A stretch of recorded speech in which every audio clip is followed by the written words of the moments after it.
Oh, yeah? Never have I ever read a character that spoke to me on a personal level.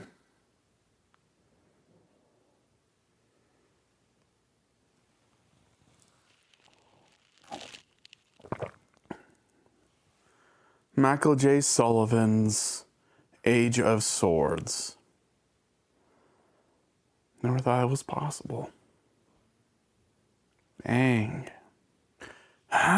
Good about to lose? You finally ran out of questions, Newt? This is our third time doing this drinking game. And yet we're doing nothing but Coca-Cola. Wow, we are LDS. Oh, alright. I got it now. Oh, yeah? Coke's cleared my head. Never have I ever seen a book author one-up himself.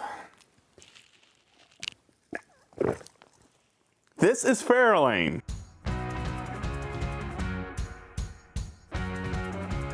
Hello, and welcome to this part of the pond, where it's the bullfrog and the one, the only Newt. Face reveal at 100,000 subscribers. We've been looking forward to this book for many reasons. A, we haven't done a review for a while. B, we're big fans of this author, as you can tell, and as you can tell from that hook we tried. Hopefully we reeled you in. If not, we'll get you. And the fact that this is, I call this technically the birth of our channel. Before this, it was just me on a phone. Now I have Newt. Now we have a green screen. Now we have lights. Now we can edit a whole lot more with clips. Whatever happened to fair use? Let's get into it. Michael J. Sullivan's Farilane. The book that is very fantasy, with elves and dwarves and humans. And the beginning is close to Indiana Jones. Not exactly Indiana Jones, but close to it. A cast of characters trying to find a mysterious book. The Book of Bryn. A book that our main character, Farilane, can use to denounce the monks of Maribor, a cult that has been rising revolved around this book. But also to use that book to gain knowledge. That is what our main lead, Farilane, is up to. And on this quest to discover truth and the mysteries that it may uncover, we are found ourselves wrapped into conspiracy too. Why does the royal family want to prevent her? Is there more to the Book of Bryn? We don't know. And her usual travel companions are no longer with her. The Teshlor Knights. Basically, an elite group of warriors, wherever they go, carry 3 swords. Ladies. These are handsome devils, too. Ready, Jax? So she is devoid of them. She has no one else but these 2 newcomers. The mysterious figure known as the Ragman. She knows nothing of him, but he was thrown to her and is now this figure of, why are you here? On her great quest for the Book of Bryn. And then we have Kyle, the character that can match her with wit and sass with our main character, Farilane, who is kind of like the tomboy leader, like Sigourney Weaver in Alien and Aliens. What the hell? Oh my God. Has the wit and charm of Sigourney Weaver in Ghostbusters and Galaxy Quest. What is this thing? I mean, it serves no useful purpose for there to be a bunch of choppy, crushy things in the middle of a hallway. With the intelligence superiority as Sigourney Weaver in Avatar. What we think we know is that there's some kind of electrochemical communication between the roots of the trees. But it's not Sigourney Weaver that Farilane is. She has those characteristics, but imagine some General Tso chicken sauce on that sucker. And you get Farilane. Slow to get used to, but when you do, she wins you over. And she has that level of spice that is just too nice. She is fun, she is nutty, but more than that, that level of spice to her. She's very different than most of Sullivan's characters. Yes, they all have wit, but not on her level, and none of them have the spice and whip that she has. She's not like everyone else. She's not a copy. As you can tell, kind of won me over. I mean, who doesn't like Sigourney Weaver, really? But more than that, though, the story and the adventure is very fun. This quest to find the Book of Bryn and the mysteries that follow.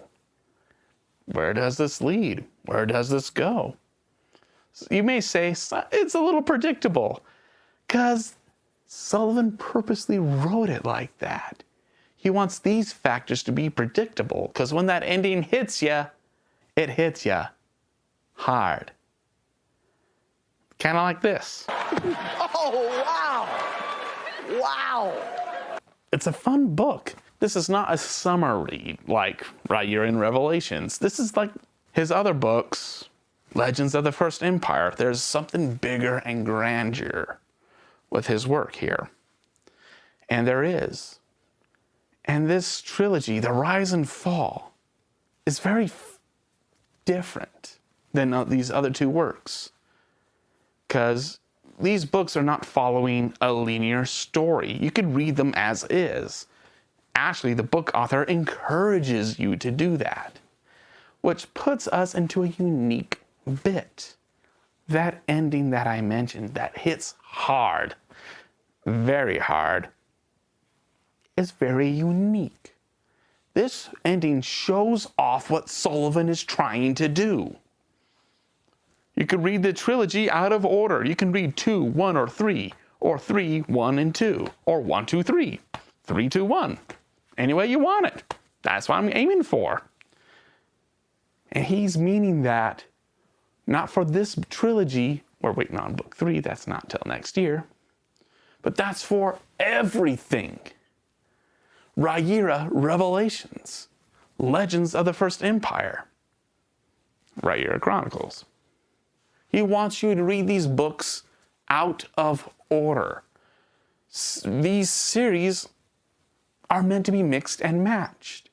But because of the ending of Book 2, Farilane, suddenly everything about this series is going to be far more unique.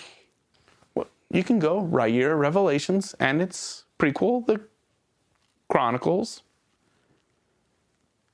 then Legends of the First Empire, to then this trilogy, Rise and Fall, and mainly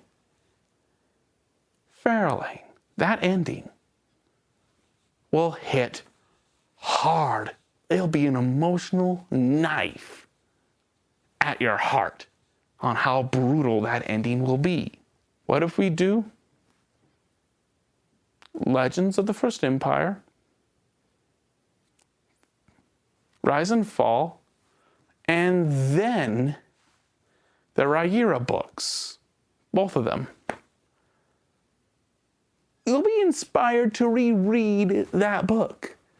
Because A, that ending will still hurt hard, very much so.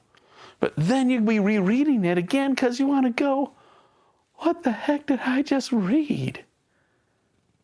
I just went through this grand adventure, but now I'm bleeding out. So much blood! It's that horrible of an ending, in a good way.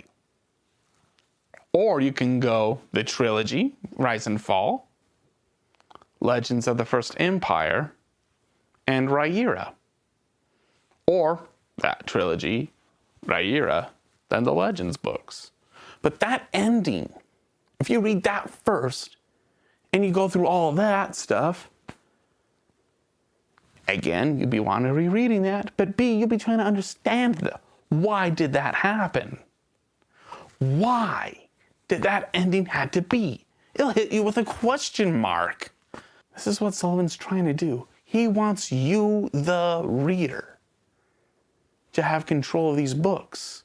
And because of Farilane and its ending, it changes a whole lot. It affects the story a whole lot, depending on how you read them. Never have I ever found a book where the first series on the original series and the series you're currently reading, that ending changes constantly depending on the structure of the series you, the reader, have. You have the power. The power is yours. This is far more unique. This is far more original. But if you know any author doing this, please put it in the comments. I really want to know. I have enough credits on Audible. I'll grab it, watch it, and give my review. Because this is very interesting. Again, never have I ever found a book series like this, where that ending changes everything and how everything changes the ending. Wow, I lost that round. That's good. That's original. Well, again, otherwise. Here in the pond, since we're on the internet, we try to something original. And if you're on this long, thank you very much. We rate books, movies, and shows 1 out of 7. Why? It's an odd number. 4 is in the middle. And 4 is meant to be in the middle. That is our halfway mark. And where will we put Farilane? Well, how can we judge Farilane? Sullivan says, read it alone as is. You don't need everything. Okay, we'll judge you by that. We'll judge you alone and then by the series standard. So Farilane alone. I give it a 6 out of 7. It makes you want to reread it. And that's the point a lot of book authors want you to reread.